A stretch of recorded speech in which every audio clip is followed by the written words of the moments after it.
ሰናይ ሰናይ ሰናይ ሰናይ ኮይሩልናይ ሰናይ ኮይሩልናይ መድኃኒየ ሰናይ ኮይሩልናይ መድኃኒየ ጽቡቕ ጽቡቕ ጽቡቕ ጽቡቕ ገይሩልናይ ጽቡቕ ገይሩልናይ ፈጣሪየ ጽቡቕ ገይሩልናይ ፈጣሪ ሰላም ሰላም ናይ ሜቢ ዩቲዩብ ቻናል ተኸታተልቲ ክቡራት ኣሜና ኣኹም ዳሕና ድኹም ኣነ ዳሕና እግዚአብሔር ይመስገን ኣምጣና ዳሕና ድናኹ ዳሕና ትኾኑ በዓልቲ ሙሉእ ተስፋዬ ዳድናኹም ሞ ሰላምኩም ብዙሕ ትርፍ ይበለለ ዝተበረከ ቀዳሚ ሰንበቲ ይገበረልና ኣሕዋቴ እምበኣርከስ መብሓፍትኩም ፍሊድለት ቪድዮ ሕዝኹልኩም መፀናኹ ብዛዕባ ናይ ሰንበት እንጽልዮ ጸሎት ሕዝኹልኩም መፀናኹ ካንበልኩም እስካብ መጨረሻ ሰምዑኩም ብዙሕ እኳ ኣይኽእሊ ድፍረት ኣይብለይ ሓቂ ጽቡቕ ትጋጎ ኮነ ነገር ደይኽኣል ኮነ ነገር ድማ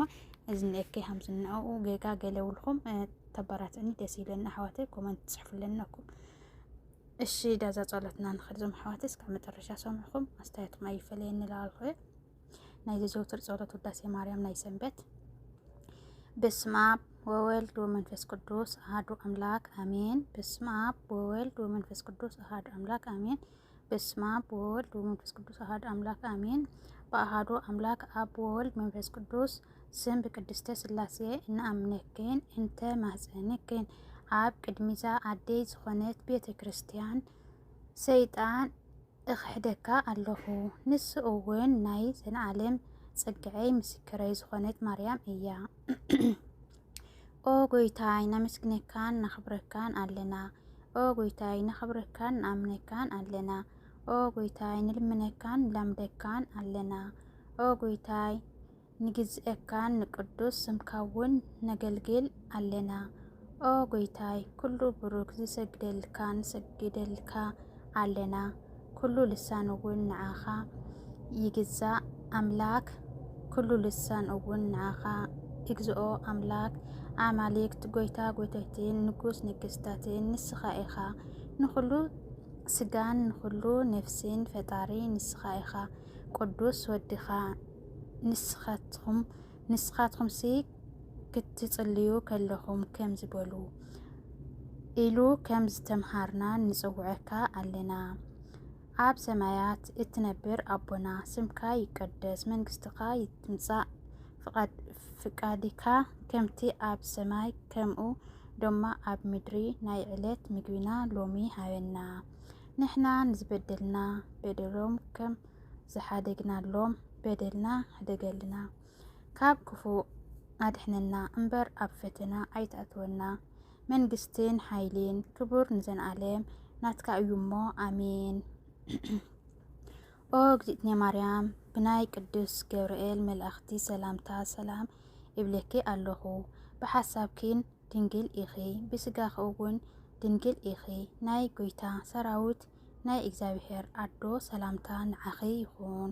ካብ ኣንስቲ ብሩኽቲ ንስኺ ኢኺ ናይ ከርስኺ ፍረ እውን ብሩኽ እዩ። ኦ ጸጋ ዝመልአኪ ፍስሓ ተፈስሒ እግዚአብሔር ምሳኺ እዩ እሞ ካብ ፍቅር ወድኺ ጎይታና ኢየሱስ ክርስቶስ ምሕረት ለምንልና ኃጢአትና ይቅር ምእንተ ክብለልና አሜን። ጸሎት ሃይማኖት ኩሉ ብዝሓዘ ሰማያትን ምድርን ዘርእን ዘያርእን ዝፈጠረ ብሓደ ኣምላኽ ብእግዚአብሔር ኣብ ንኣምን ብሓደ ጎይታ ብኢየሱስ ክርስቶስ ዓለም ከይተፈጠረ ምስኡ ህሉ ብዝኾነ ውላድ ኣብ እውሕድ እውን ንኣምን ካብ ብርሃን ዝተበረኸ ብርሃን ካብ ሓቀኛ ኣምላኽ ዝተበረኸ ኣምላኽ ዝተወለደ እምበር ፍጡር ዘይኮነ መለኮቱ ምስ ኣብ ማዕረ ዝኾነ ኩሉ ብኣኡ ዝተፈጠረ ብዘይካኡ ግና ኣብዚ ምድሪ ዘሎ ይኹን ወይስ ኣብ ሰማይ ዘሎ ምንም ዝተፈጠረ የልቦን። መእንተና መእንቲ ሰብ መእንቲ መድሓንና ካብ ሰማያት ዝወረደ ብመንፈስ ቅዱስ ካብ ቅድስተ ድንግል ማርያም ስጋ ለበሰ ሰብ ኮነ ሰብ ኮይኑ ድማ ብዘበነ ጳንጦናዊ ጳልጦስ መእንተና ተሰቐለ መከራ መስቀል ተቀበለ ሞተ ተቀበረ ኣብ ቅዱሳት መጻሕፍቲ ከም ዝተጻሕፈ ኣብ ሳልሳይ መዓልቲ ከብ ሞትን ተፈልዩ ተንስአ ብኽብሪ ናብ ሰማያት አረገ ኣብ የማን ኣብኡ ተቐመጠ ከም ብሓድሽ ንሕያዋንን ንመውተትን ክፈርድ ብኽብሪ ክመጽእ እዩ። ንመንግስቱ መወዳእታ የብሉን። ጎይታን መሕየዊን ብዝኾነ ካብ ኣብ ዝመረጸ መንፈስ ቅዱስ ንኣምን። ምስ ኣብን ወልድን ክንሰግደሉን ክነመስግኖን ብነቢያት ዝተነገረ እዩ። ልዕሊ ኩሉ ብዝኾነት ናይ ሐዋርያት ጉባኤ ብሓንቲ ቅድስቲ ቤተ ክርስቲያን ንኣምን። ኃጢአት ንምስትስራይ ብሓንቲ ጥምቀት እውን ንኣምን። ተነሳኤ መውትን ንዘለዓለም ዝመጽእ ሕይወትን ተስፋ ንገብር ኣሜን።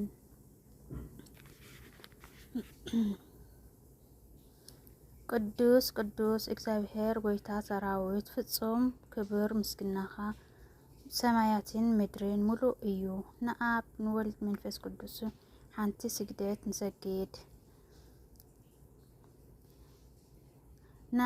ንኣብ ንወልድ መንፈስ ቅዱስ ሓንቲ ስግደት ንሰግድ። ንኣብ ንወልድ መንፈስ ቅዱስ ሓንቲ ስግደት ንሰግድ።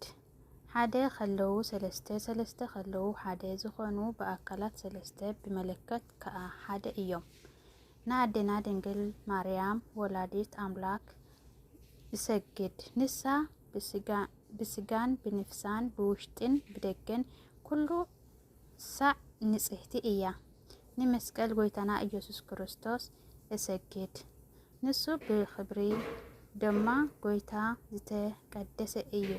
መስቀል ኃይልና እዩ። መስቀል ጽንዓትና እዩ። መስቀል ቤዛና እዩ። መስቀል መድኃንትናን ነፍስናን እዩ። ኣይሁድ ከይውሕድ ንኣሓድዋ ንሕና ግና እመንና እቶም ዝኣመኑና ብሓይሊ መስቀሉ ደሕነና። ምስግና ንኣብ ምስግና ንወልድ ምስግና ንመንፈስ ቅዱስ ይኹን። ምስግና ንኣብ ምስግና ለወልድ ምስግና ለመንፈስ ቅዱስ ይኹን። ምስግና ለኣብ ምስግና ለወልድ ምስግና ለመንፈስ ቅዱስ ይኹን። በኃይሊ ህዝቢ ንኣብ ንወልድ መንፈስ ቅዱስ ምስግና ይግብኦ። ንኣብ ንወልድ መንፈስ ቅዱስ ምስግና ይግብኦ። ንኣብ ንወልድ መንፈስ ቅዱስ ምስግና ይግብኦ። ንእግዝእትነ ማርያም ድንግል ወላዲተ አምላክ ይኹን። ምስግና ንእግዝእትነ ማርያም ድንግል ወላዲተ አምላክ ይኹን። ምስግና ንእግዝእትነ ማርያም ድንግል ወላዲተ አምላክ ይኹን። እግዝእትነ ማርያም ድንግል ወላዲተ አምላክ ምስግና ይግብኣ። ምስግና ንመስቀል ጎይታና ኢየሱስ ክርስቶስ ይኹን። ንመስቀል ጎይታና ኢየሱስ ክርስቶስ ምስግና ይግብኦ። ክርስቶስ ምሕረቱ ይዘክረና አሜን። ኣብ ደግማይ ምጽአቱ የሕፍረና አሜን። ንምምስጋን የንቅሐና አሜን። ኣብ መለከቱ የጽንዐና አሜን። እግዝእትነ ማርያም ጸሎትን ኣዕርግልና አሜን። ኃጢአትና እውን ኣስተስርየልና አሜን። ኣብ ቅድሚ መንበሩ ንጎይታና አሜን። ንዚ ኣባሳት እዚ ንዝበልዐና ምሕረት ንዘለዓለም ይነብር እዩ። ንዚ መስተ እዚ እውን ንዘስተየና ምሕረት ንዘለዓለም ይነብር እዩ። ምግብናን ክዳንናን ንዝዳለወልና ምሕረት ንዘለዓለም ይነብር እዩ። ኩሉ ኃጢአትና እውን ንዝተዓገሰና ምሕረት ንዘለዓለም ይነብር እዩ። ቅዱስ ስጋኡን ክቡር ደሙን ንዝሃበና ምሕረት ንዘለዓለም ይነብር እዩ። ክሳብ እዚያ ሰዓት እዚኣ እውን ስለ ዘብጽሐና ምስግና ይኹኖ ይበል ሕዝቢ። ንልዑል እግዚአብሔር ክብር ምስግና ይቕረበሉ።